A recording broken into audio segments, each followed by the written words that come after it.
नमस्कार दोस्तों, शुरू करते हैं। प्रश्न संख्या 66। निम्नलिखित शब्दों में से एक का अर्थ तिरछी नज़र तथा आक्षेप है, तो इसका सही उत्तर होगा कटाक्ष। कटाक्ष इसका सही उत्तर होगा। तिरछी नज़र तथा आक्षेप का एक अर्थ कटाक्ष है। निम्नलिखित शब्दों में से एक का अर्थ धन, मतलब, कारण और लिए है, इसका सही उत्तर होगा अर्थ। यानी इस अर्थ शब्द का आशय है वो धन से भी है, मतलब से भी है, कारण से भी है और लिए से भी है। निम्नलिखित शब्दों में से एक की वर्तनी शुद्ध है, तो हमें शुद्ध शब्द के वो बताना है। इसका सही उत्तर होगा आकंठ। आकंठ है वो शुद्ध वर्तनी है। अधीन नहीं होता है, अधीन होता है।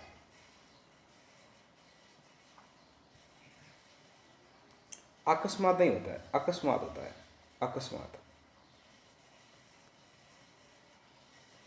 और अकांड तांडव नहीं, अकांड तांडव होता है, अकांड तांडव। निम्नलिखित शब्दों में से एक की वर्तनी शुद्ध है, शुद्ध बतानी है, इसका सही उत्तर होगा निरपराधिनी। और ये जो है निरोग है, निरोग के अंदर नी हमेशा दीर्घ रहता है। अभ्यांतरिक, अभ्यांतरिक नहीं होता है, अभ्यांतरिक होता है या अभ्यंतर होता है। और अत्यधिक होता है इसका।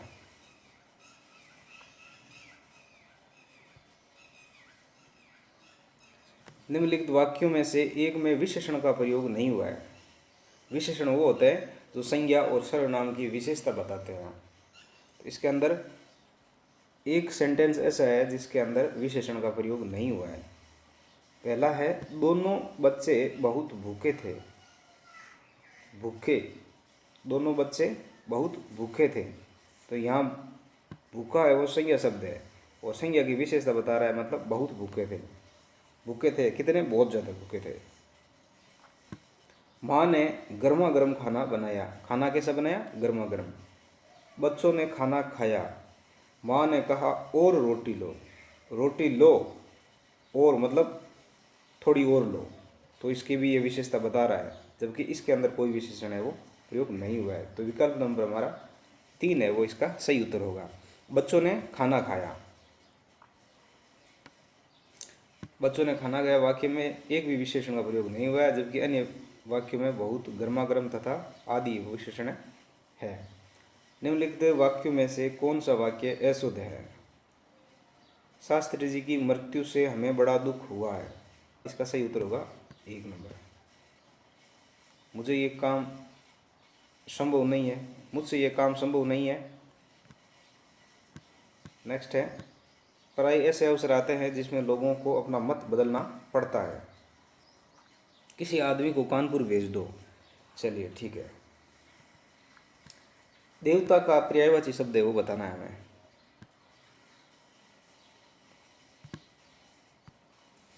देवता का पर्यायवाची शब्द है विबुध। विबुध देवता का पर्यायवाची शब्द है। नेक्स्ट आगे भी देख लेते हैं। देवता का पर्यायवाची विबुध होता है। इसके अन्य पर्यायवाची हैं देव, सुर, निर्जर, गिरवाण, त्रिदश, अमृत्य। एक आता है आपके युग्म समूह, युग्म शब्द होते हैं ना, उसमें आता है एक निर्जर आता है और एक निर्जर आता है। निर्जर होता है देवता, हमेशा ध्यान रखें, और निर्जर होता है झरना। निर्जर झरना होता है। अनिक का पर्यायवाची सेना, सैन्य, फौज, वाहिनी, कटक, लश्कर तथा अनिकनीय। तुरंग शब्द का पर्यायवाची शब्द सुनिए। तुरंग का पर्यायवाची, तुरंग खुद है वो घोड़े का पर्यायवाची है। किसका है? घोड़े का पर्यायवाची है। तो यहाँ तुरंग का पर्यायवाची है हमें चुनना है। तो कुरंग, कुरंग होता है वो हरिण का होता है। शार्दुल शेर का होता है, सिंह का। और वाजी वाजी, ये इसका उत्तर सही हो जाएगा। वाजी अर्थात घोड़ा। वाजी है वो घोड़े का पर्यायवाची शब्द है। तुरंग शब्द का पर्यायवाची वाजी होता है। इनके अन्य पर्यायवाची है हाई, अश्व, अश्व, घोटक, घोड़ा, रविसुत, सेंधव।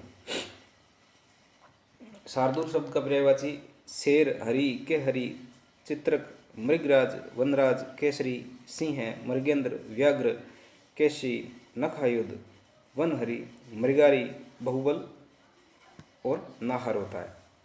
कुरुंग शब्द का पर्यायवाची हरिण, मृग, सारंग, हरिण, सुरभि। नेक्स्ट है, फलों के निम्नलिखित नामों में से कौन सा फारसी भाषा का है? इसका सही उत्तर होगा अंगूर। जुकाम लग गया यार। अंगूर है वो फारसी भाषा का शब्द है। अंगूर फारसी भाषा का शब्द है, जबकि आम, जामुन और केला ये देशज भाषा के शब्द हैं। देशज भाषा के। निम्नलिखित शब्दों में से एक विदेशी शब्द भाषा का नहीं है। बूंद है वो विदेशी भाषा का शब्द नहीं है।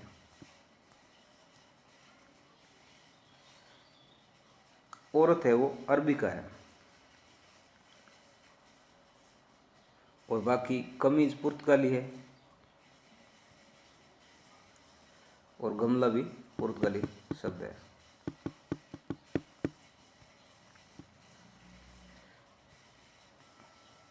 निम्नलिखित शब्दों में से एक अंग्रेजी भाषा का नहीं है। लालटेन अंग्रेजी भाषा का है, इंच अंग्रेजी भाषा का है, रेल अंग्रेजी भाषा का है, रेल अंग्रेजी भाषा का है, जबकि कूपन है वो अंग्रेजी भाषा का शब्द नहीं है। कूपन अंग्रेजी भाषा का शब्द नहीं है। कूपन किस भाषा का शब्द है? फ्रेंच भाषा का है। फ्रेंच या फारसी भाषा।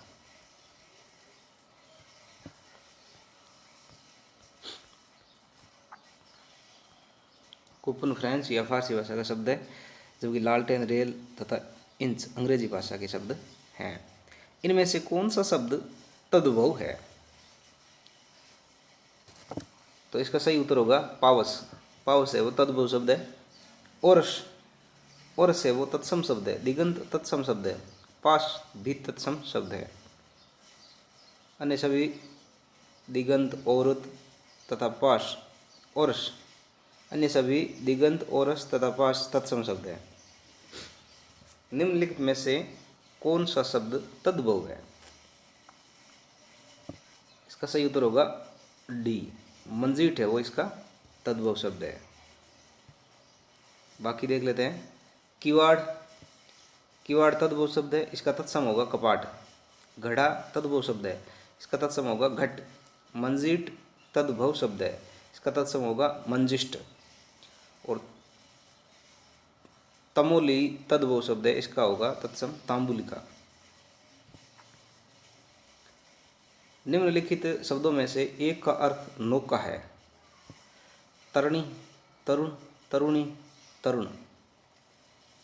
इसका अर्थ तो कोई नहीं है, क्योंकि नौका का अर्थ होता है आपके तरणी।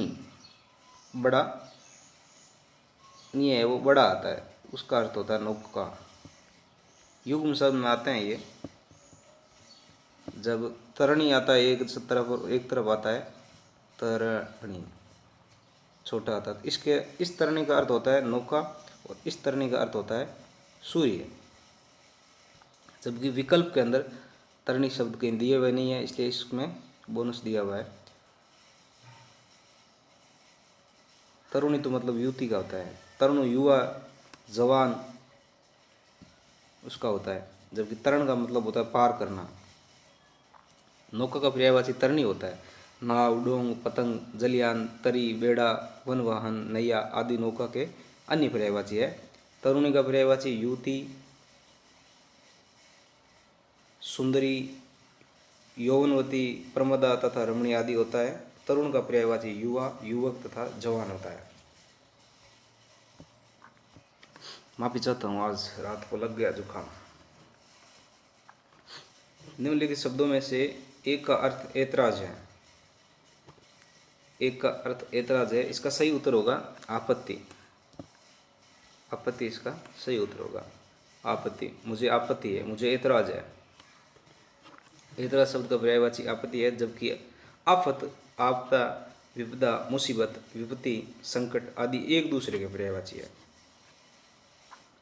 जिसने ऋण चुका दिया हो, वाक्यांश के लिए एक शब्द है, उसका सही उत्तर होगा ऊऋण। ऊऋण, जिसने ऋण चुका दिया हो वो ऊऋण कहलाएगा। जिसने ऋण चुका दिया हो ऊऋण, जिसने परीक्षा पास कर ली हो उत्तीर्ण। जिस वस्तु का वजन न के बराबर हो भारहीन, और जो वस्तु मिट्टी की बनी हुई हो मृणमय।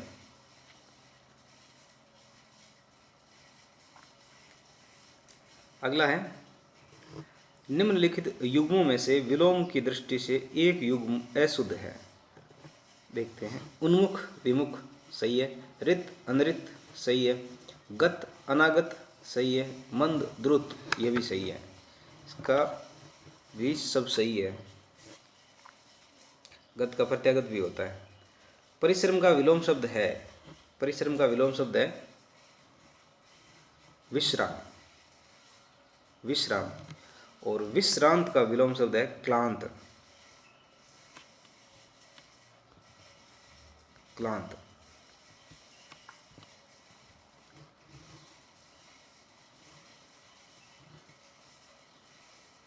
दीन दुखियों को भोजन देने की व्यवस्था वाक्यांश के लिए एक शब्द है, इसका सही उत्तर होगा सदाव्रत।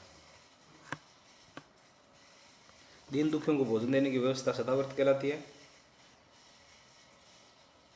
एक साथ बहुत लोगों के लिए भोजन की व्यवस्था भंडारा कहलाती है। धर्म के प्रति किया गया कार्य धर्मार्थ कहलाता है। निम्नलिखित शब्दों में से एक फारसी भाषा का है, इसका सही उत्तर होगा कबूतर। कबूतर फारसी भाषा का शब्द है। बाकी कौवा, मोर ये तद्भव भाषा का शब्द है, और इनका तत्सम शब्द होता है। कौवा का होता है काक और मोर का होता है मयूर। निम्नलिखित शब्दों में से एक का अर्थ स्त्री है, एक का अर्थ स्त्री है अंगना। अंगना स्त्री होता है, ये भी अनेक युग्म शब्द में आता है। आंगन का तो मतलब आंगन होता है। स्त्री शब्द का पर्यायवाची अंगना है। इसके अन्य पर्यायवाची है नारी, अबला, प्रिया, वनिता, महिला, रमणी, कामिनी, मिनी, कामिनी, भार्या, ललना, वामा, आर्या, कांता, अंगने, आर्या, कांता, अंगना, कलत्र, सुंदरी, प्रमदा है। आंगन का पर्यायवाची आंगना, अजीर, प्रांगण तथा और भी होते हैं।